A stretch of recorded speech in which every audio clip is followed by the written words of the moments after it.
I've been trying as hard as I can to ignore this absolute disastrous mess that I have going on inside of my damn garage. You guys know me, man. My OCD can't handle this kind of stuff. I've been strong. I have been as strong as I possibly can. But something's gotta give, bro. Something's gotta give. I gotta get some kind of organization going on inside of here.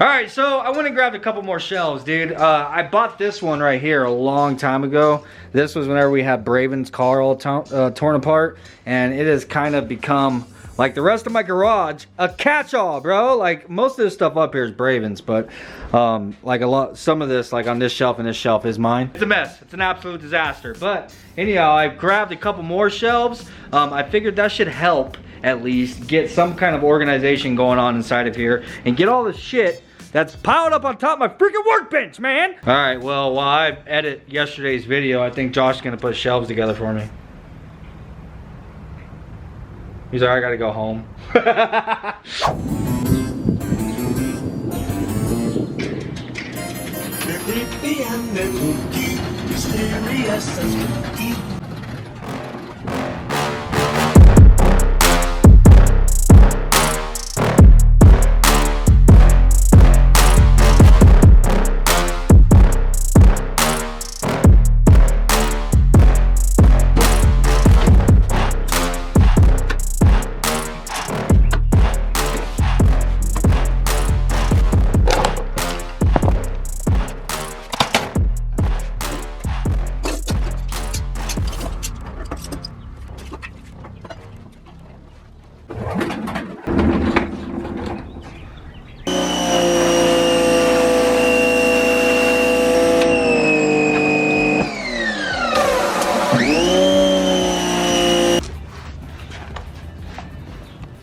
Dude, I have way too much stuff, man. Josh keeps saying that we need to invest in getting ourselves a warehouse, and I'm like, yeah, no, I can't afford that. It's definitely, it gets to a point, it's like you've grown so much to the point to where you're kind of outgrowing, like you're running out of space. But your income hasn't grown enough for you to necessarily expand yet. You know what I'm saying? But kind of goes with the saying, and I literally tell everybody this. Maybe you guys might be able to take something from this. I know I'm not like a motivational speaker or anything like that, bro, but one thing I try, and I get sidetracked quite a bit, but one thing I try to keep on my mind is worry about the income. You know what I'm saying? Worry about money coming in, rather than worrying about money going out. Now, I'm not saying to be like careless with your money and just blow your money on stupid shit. What I'm saying is, instead of stressing so much over things like bills or car parts or whatever it is, use that energy and put it into your ideas of bringing money in. You know what I'm saying? Stressing over money going out is what I would like to think a waste of energy, where you could be using that energy and putting that into whatever your business ideas are. You know what I'm saying? Whether it's your 9-to-5 job, you're working on that raise, putting in overtime, or if you're trying to get away from that and start your own business. All right, rant over. I'll get lost and just continue talking about that kind of stuff. But anyhow, I've made a pretty big dent on this damn garage. I've got my entire workbench pretty much cleared off. Now, I have a lot of things. This is what I was talking about, like stuff down here. Like a lot of that stuff, like none of that is trash, you know what I'm saying? But it's all stuff that I will more than likely use one day. A lot of it's like brand new. Some of it's like parts and stuff that you guys have sent. Like I have stuff all up here. Like there's chipped ECUs, GSR cams, my Skunk 2 Pro 2 cams, like AEM fuel rail, you know what I mean? Throttle bodies and stuff, like a good alternator, distributor, Bravus GSR head. Like, dude, none of this stuff up here is trash. It's all good stuff to have on the shelf in case you ever need it, but it just keeps my garage so damn cluttered, bro. I really want to get like one of those like big tough sheds for out back that just has shelves all the way around it, that I can put all this kind of like stuff that I don't need on a day-to-day basis. Because to me, it's like, it drives me nuts because I have to deal with seeing this stuff. I have to deal with looking at it and dusting it. Like I'm always blowing all the dust off of all this crap. Like, why do I have to deal with this shit on a day-to-day basis whenever I don't even need this shit on a day-to-day basis? Yeah, I need to get a place that I can put all this kind of stuff to where it's like out of sight, out of mind until I need it. I would like for my garage to be more presentable, like what it used to be. Anyhow, excuse me for a second. I'm gonna take lunch.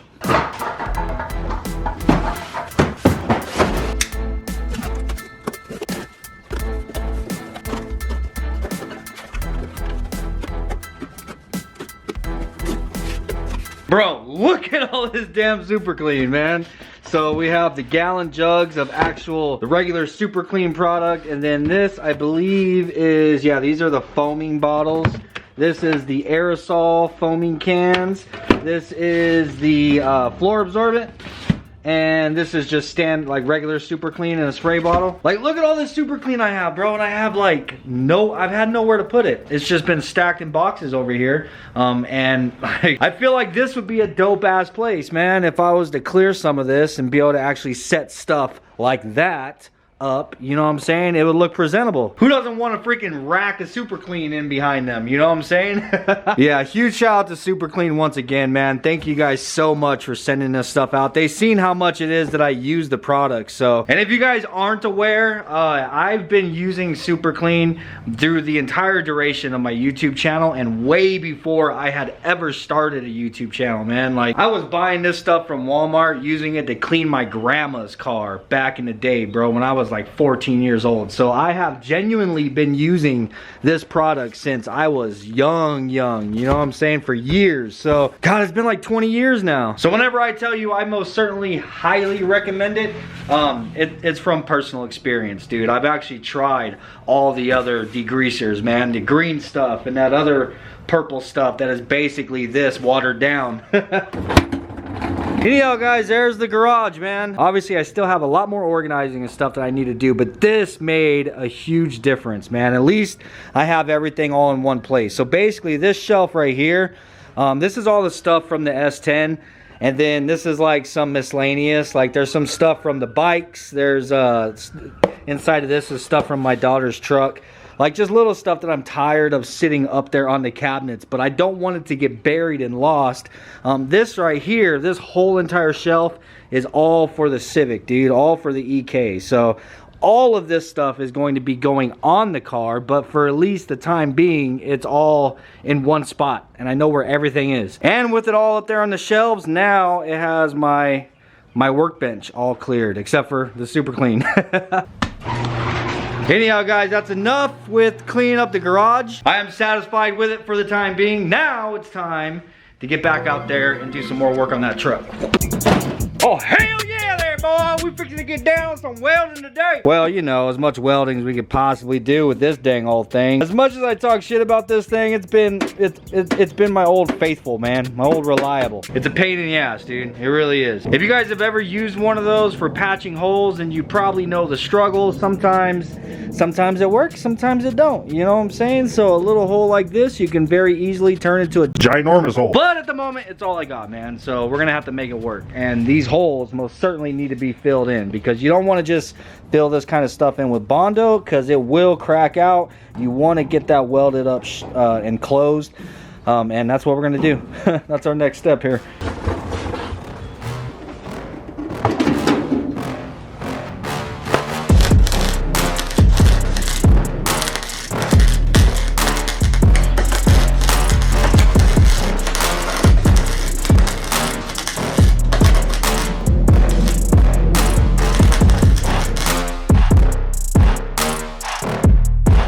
Alright, I'm not gonna lie, bro, I suck at doing this. Like, I'm horrible at doing this. I don't know if it's just a welder. I've been told before that these welders are extremely difficult, especially with sheet metal, because it just wants to melt it, and that's the problem I'm having here.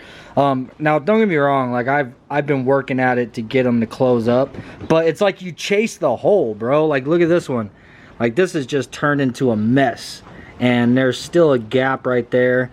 I mean, it's gonna work. It's gonna work well enough. Like, it's getting penetration, and I'm coming back and grinding it. Like, I'm not gonna stop until I'm satisfied with it, of course. But I think I found a new method, bro. A new method with the freaking stud gun. So that right there is where one of these little screw holes was at. I went ahead and I welded one of those studs on there, so that basically closes up the hole. I'm gonna try to use the welder now and just kind of pass around this in a circle. Then maybe we can just cut that off and grind it down, and then we're not chasing a hole. It's just a theory here that I'm trying, because to be honest with you, I'm desperate.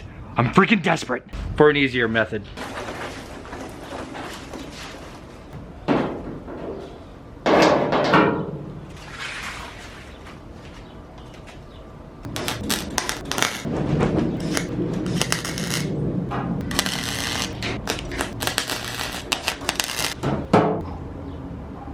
Whoo! Ah, damn it! That was freaking genius. God, right at the camera.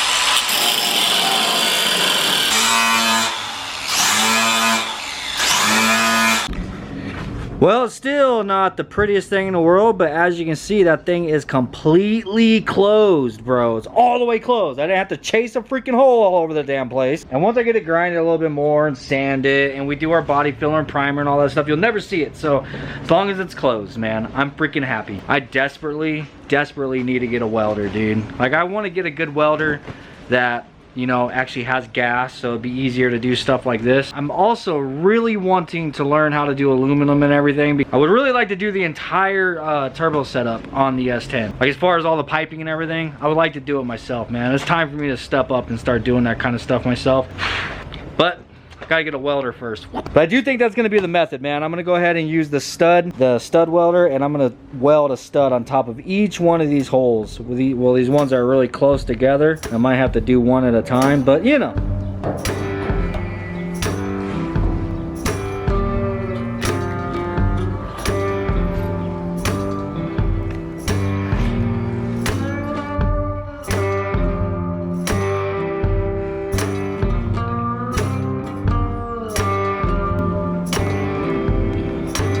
All right, man, mission accomplished. All the holes are all filled in on this side. Dude, that was so much freaking easier than what it was over there. But now I need to roll the cart over there and finish up that one last one. And we'll finally be ready to move on to Bondo. Moving on with the body work, it's now time to bust out the Bondo, bro. So basically all the body damage on this thing is from this body line up. Everything below that is relatively straight, dude. Like, there's like some pretty deep scratches and stuff that would be taken care of with the primer, but the only dent that I really found is right here, right there. So I'll have to do a little bit of work right there, but anyhow, other than that, everything is from this body line up. So what I'm gonna do now is go ahead and prep this area for some Bondo. I'm basically just going to spread it across this whole entire section on both sides. I feel like guys that don't really know a whole lot about bodywork probably see something like that, like, holy crap, bro, but it's actually pretty normal to spread body filler across a large section like that, because remember, we're going to be coming back with a block sander, something like this. So, and we're going to sand like probably 85% of that Bondo off. So basically what it is so that you can straighten everything, because dude, this is so lumpy, bro. Like, we filled in these holes.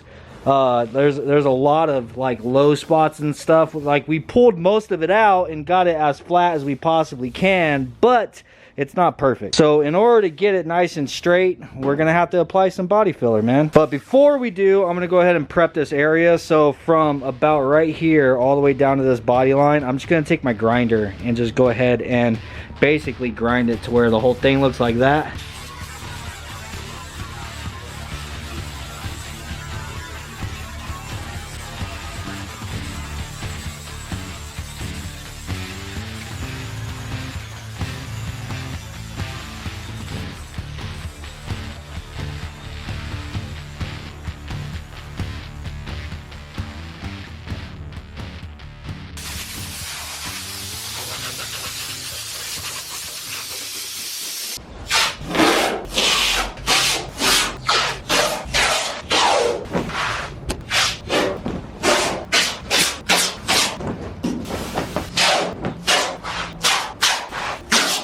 Alright, those are the areas, man. I went ahead and I masked it off because I don't want Bondo to wrap around this corner.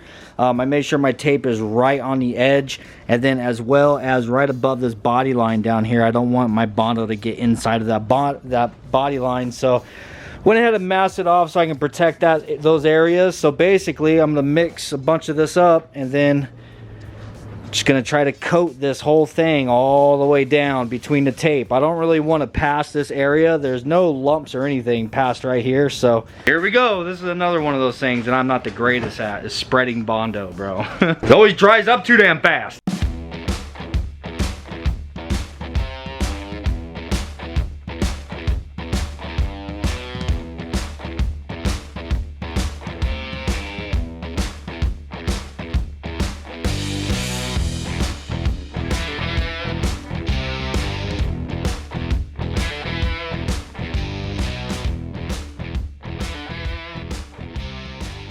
Well, fast forward a few hours. It's actually 1 o'clock in the morning now. The baby had an appointment earlier today, so I kind of got cut short as far as getting work done. So you guys already know, family comes first. But I didn't get too far on this. We're gonna have to pick back up on it tomorrow. Like I said, it's currently 1 o'clock in the morning. I'm just coming out here to record a really quick outro, but you know, every little bit of progress is always good progress, man. We got these holes all patched up today and got started on the bondoing. I'm not gonna lie, dude, I'm not fast whenever it comes to doing Bondo. Like, I have to take my time. If I try to do it fast, I just end up screwing it up. So we're gonna pick right back up on this thing tomorrow. My goal tomorrow is to get the bed done and get it primered so that we can move this out of the booth. I really want to get started on the cab of the truck. Well, that's if the clutch doesn't show up. So if the clutch gets here, then as soon as the clutch gets here, we're gonna have to pull off of the truck and get back onto the Civic. So I'm just trying to keep trucking while we can, because once the clutch gets here, it's gonna be full-fledged balls to the wall on the Civic once again, so we can get that thing done. But anyhow, guys, I hope you enjoyed today's video. I'm actually really having fun working on the truck, man. I've been excited about this thing and I can't wait to get it done. And it's very refreshing knowing that I got the garage all cleaned up. Every time I walk in here, I'm just like, yes, yes. Peace. I'll see you tomorrow.